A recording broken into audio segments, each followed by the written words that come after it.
Por que alguns se viciam e a maioria não? Cada toxicômano é um, e cada um se vicia por razões e por caminhos singulares. Tá? Eu quero fazer dois esclarecimentos iniciais. Primeiro é o seguinte: eu não sou uma especialista em drogas. Tá? Eu escolhi o tema da droga pela sua atualidade. Claro que na minha clínica aparecem pessoas com problemas com drogas. Escolhi pela sua atualidade e escolhi porque eu acho que é o tema que, digamos, está no centro. Ele é uma espécie de sintoma de outros problemas sociais. Quer dizer, a droga aparece como denunciando, a droga não, a toxicomania, né?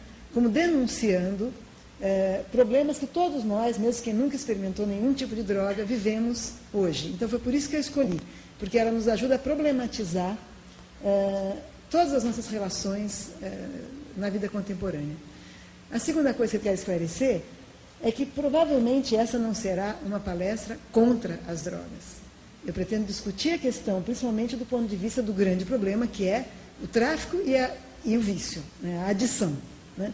A primeira questão que talvez a gente tenha que pensar é a seguinte: por que, se hoje a droga está tão acessível, as drogas, basicamente, a mais popular talvez seja a maconha, e com uma droga um pouco mais pesada e mais perigosa, a cocaína.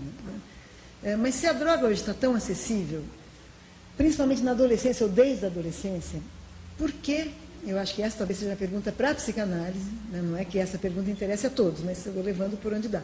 Por que alguns se viciam e a maioria não? Ou seja, então aí a gente tem que começar a tratar duas questões em separado. Né? Uma, por que se usa drogas, ou por que a droga se tornou mais popular no Brasil, talvez no Ocidente todo, de 20 anos para cá.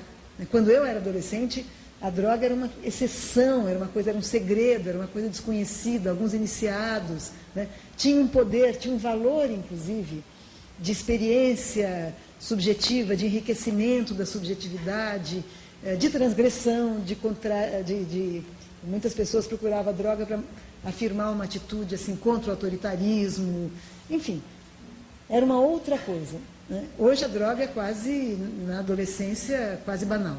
Né?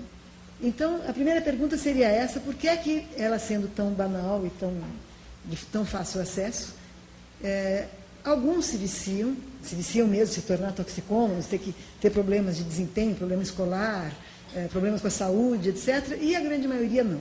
Né? Então, vamos ter que entender um pouco essa diferença. Né? Segundo, a gente tem que entender que talvez não exista sociedade humana que não tenha criado os seus mecanismos de escape. Né? De escape no sentido de escape da realidade crua, cotidiana, enfim, enfeitar um pouco a vida, ou sair um pouquinho, ou fugir um pouquinho, ou sonhar um pouquinho, é próprio de todas as culturas, seja pelo meio que for. Né? Nós estamos aqui num café filosófico, é provável que algumas pessoas gostem daqui a pouco de pedir uma cerveja, ou um vinho, ou um uísque, e continuar acompanhando essa conversa num estado de consciência um pouco diferente do estado, digamos, a seco. Né? E isso não é considerado um grave problema, a não ser que a pessoa se torne um alcoólatra. Né? Não é considerado um grave problema que depois de um dia de trabalho a pessoa gosta de alterar a sua consciência, a sua sensibilidade, o seu estado corporal, etc., usando bebidas, por exemplo. Né? O próprio Freud, ele diz uma coisa interessante, ele diz, é impossível enfrentar a realidade o tempo todo sem nenhum mecanismo de fuga. E ele nomeia a embriaguez, os estados de embriaguez, né? A fantasia que às vezes a gente de fato embarca tanto nela que perde a noção da realidade, né? Fantasia de cara limpa, né? Não estou falando de grandes baratos. Né? E outros vícios, o jogo, ele fala de vícios em geral. Né? Quer dizer, então se não dá para enfrentar a realidade sem algum tipo de fuga, se nós estamos sempre, de certa forma, imaginariamente melhorando a realidade a nosso favor, ou tentando torná-la um pouco mais aceitável, ou tentando nos modificar para aguentar a realidade, né? por que é que algumas pessoas conseguem manter um equilíbrio entre estados em que elas estão a seco, na realidade, enfrentando as coisas, digamos, como elas são, se é que a gente consegue enfrentar realmente as coisas como elas são, e outras pessoas, para outras pessoas a realidade é tão intolerável que elas passam a não conseguir mais, vão não crescendo a ponto de não conseguir mais viver sem a ajuda de algum tipo de aditivo, né? Ou os psicóticos que partem de uma vez para o mundo da fantasia, ou os alcoólatras, ou os toxicômanos, etc. Né? Quer dizer, por que para algumas pessoas esse escapismo eventual se torna um vício? É o que o Freud vai dizer. Ele diz, olha, a cura de qualquer vício, simplesmente pelo imperativo de abstinência, não pode, agora você para e fica limpo, ela não funciona. Porque não encara, não vai a fundo naquilo que é, digamos, a fonte da paixão pela droga. Então a gente deve considerar que as drogas, eu vou o tempo todo mencionar o álcool junto, tá? Embora o álcool seja uma droga legal. E em breve eu vou também incluir as drogas, os psicofármacos. Quer dizer, as drogas legais, médicas, receitadas, que a pessoa compra em farmácia sem nenhum problema com a polícia, mas que também viciam e que também estragam muitas vidas, né? Então, a gente pode começar se colocando essa questão. Quando Freud fala que a cura pela abstinência não funciona porque não vai até o fundo do que seja a fonte da paixão, nós podemos pensar no uso de drogas, pelo menos no uso contínuo de drogas, como uma espécie de paixão, como a paixão pelo jogo, por exemplo, que é um outro tipo de vício, né? A outra coisa é que, lendo também outros artigos de psicanalistas que trabalham com drogados mais continuamente, eles dizem, olha, não adianta a gente querer resolver o problema dizendo assim, existe o drogadito, o toxicômano. Então são todos iguais, nós temos que tratar de todos iguais, né? É um tipo clínico, você analisa, descobre por que as pessoas se drogam e esse tipo resolve. Não. Cada toxicômano é um, e cada um se vicia por razões e por caminhos singulares, tá? Então, a toxicomania não é ela só, ela própria, digamos, uma doença, né? Ela é sintoma.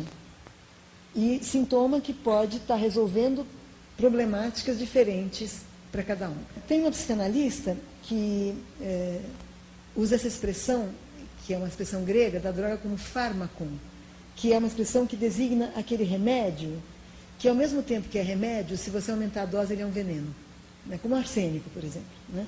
Quer dizer, ele numa dose pequena, ele é curativo, se você aumenta a dose, ele é letal, né? Quer dizer, a droga, então, ela,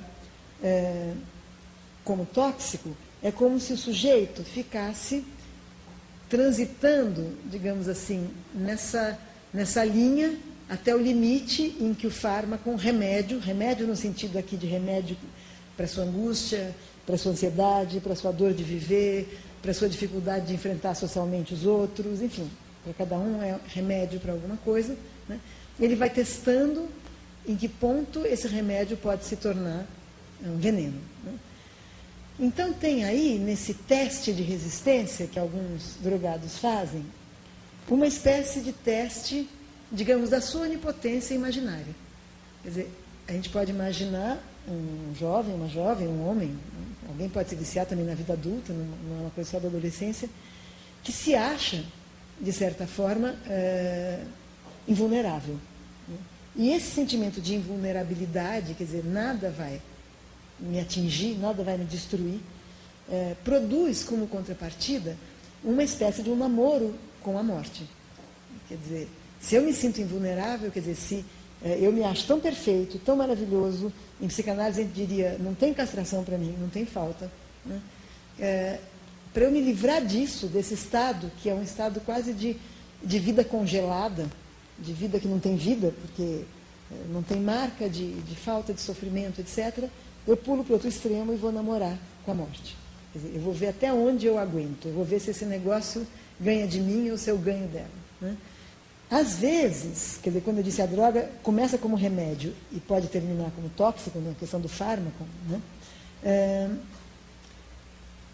Um dos efeitos desse remédio é que no momento em que o indivíduo está se drogando, quer dizer, no exato momento, é como se fosse um momento em que ele consegue abolir, no encontro com esse objeto, que é um objeto digamos, perfeito para o seu gozo, né? Entre ele e a droga não vai faltar mais nada, né? Não necessariamente, inclusive, a droga é social, mesmo quando ela é compartida por um grupo, cada um está na sua drogadição, né? Então, no momento exato do consumo, da injeção na veia, da cheirada da carreirinha, nada falta para o sujeito. E é como se, então, nesse momento, ele não precisasse falar e nem pensar. Fica tudo em suspenso e ele transforma, digamos assim, como se o sujeito desaparecesse nessa hora. O sujeito, quando a gente fala em psicanálise, a gente fala alguém que é desejante, alguém que está movido por um desejo, pelo seu inconsciente, quer dizer, um ser humano em conflito, dividido, que desconhece uma dimensão de si mesmo, que precisa pensar, que precisa simbolizar e que precisa dos outros, né? Precisa muito dos outros. Então é como se na drogadição, momentaneamente, o sujeito desaparece, deixando uma espécie de corpo que funciona. Um corpo que funciona, que acolhe a droga, que produz efeitos físicos, efeitos apaziguadores, mesmo que esses efeitos sejam excitantes, eles são apaziguadores daquilo que é, afinal de contas, a dor de viver. Quer dizer, quando a gente diz que o sujeito desaparece, quer dizer, cada um de nós vai pela vida tendo que arcar, de certa forma, consigo mesmo, né? Com as suas questões, com as suas dúvidas, com as suas insuficiências, com os seus desejos, enfim. Na hora do encontro com a droga é como se isso ficasse tranquilo, né? Nesse momento eu estou pleno, nesse momento um objeto muito bom, digamos muito bom no sentido do prazer esperado, apaga a minha questão subjetiva, quase como se eu ficasse igual à droga, né? Eu me transformo no efeito desse objeto que entrou no meu corpo. Então é nesse sentido que vira um corpo-organismo, um corpo em funcionamento sem subjetividade. Claro que isso, as coisas não são tão simples assim, é claro que esse efeito é um efeito momentâneo, porque não existe vida sem sujeito, quer dizer, a angústia volta, às vezes volta redobrada, dependendo da droga que se usa, o sentimento de falta ainda volta também, e é por aí que começa o mecanismo, digamos, do vício mesmo, quer dizer, então, mais droga de novo para produzir de novo esse apagamento, essa tranquilidade. Quanto maior a angústia de depois, mais imperativa a necessidade de voltar à droga, né? O outro efeito é um efeito de completude, quer dizer, desaparece a descontinuidade entre a pessoa que está se drogando e o que a gente chama em psicanálise do grande outro, quer dizer, qualquer entidade que é imaginária, que é protetora, que é asseguradora, que é poderosa. Quando a gente fala do grande outro na psicanálise, a gente usa muito o exemplo da mãe da primeira infância. Tá? Acho que é o melhor exemplo. Quer dizer, ninguém é mais poderoso na vida de uma pessoa do que foi algum dia a mãe do bebê, né? Uma pessoa que acolhe, cuida, ampara, ama, mais ou menos sabe tudo que a criança quer, mais ou menos seria, para o bebê, mais ou menos seria capaz de fornecer tudo que ela precisa para aplacar a fome, a sede, o frio, o desamparo. Então, essa figura protetora, poderosa do ponto de vista... A mãe pode ser uma pobre favelada, não é poderosa no mundo, mas do ponto de vista do desamparo da criança, do tamaninho da criança, da incapacidade da criança a se satisfazer, a mãe é poderosíssima. É a figura mais poderosa que ela já... Para o resto da vida, ela nunca mais vai encontrar alguém tão poderoso, né? Então, essa figura poderosa que a gente vai chamar depois, metaforicamente, de grande outro. Quer dizer, depois que a criança já se separou da mãe, já está vivendo a sua vida mais independente, e depois que nós nos tornamos adultos, mentalmente, a gente recorre muito a uma fantasia de que alguém vai cuidar da gente, alguém vai nos dizer qual é o caminho certo. Para alguns esse alguém é Deus, para outros pode ser uma figura de autoridade mesmo, um professor, um mestre, para outros pode ser o próprio ser amado, numa relação de amor, e para outros, quando a vida fica mais difícil, eles vão descobrir que não tem ninguém. Não tem ninguém que está cuidando da gente, velando pela gente, sabendo a nossa verdade, nos dizendo qual é o caminho, nos orientando, não tem, né? Aí a vida fica difícil, acho que é disso que o Freud fala quando ele está dizendo é difícil enfrentar a vida sem algum tipo de fuga, né? Acreditar num outro que vela por nós já é uma espécie de escapismo, né? De não ter que enfrentar a dura realidade em que, no limite, é um pouco cada um por si. Né? Cada um vai errar por si, cada um que cuide de si, né? Cada um que tente entender o que quer, porque não tem ninguém para dizer, eu sei o que você quer. O que você quer, eu vou te dar o que você quer, eu vou resolver o enigma do seu desejo. Né? Isso para o humano não existe. Mas a gente inventa um monte de figuras, né? Para achar que isso existe.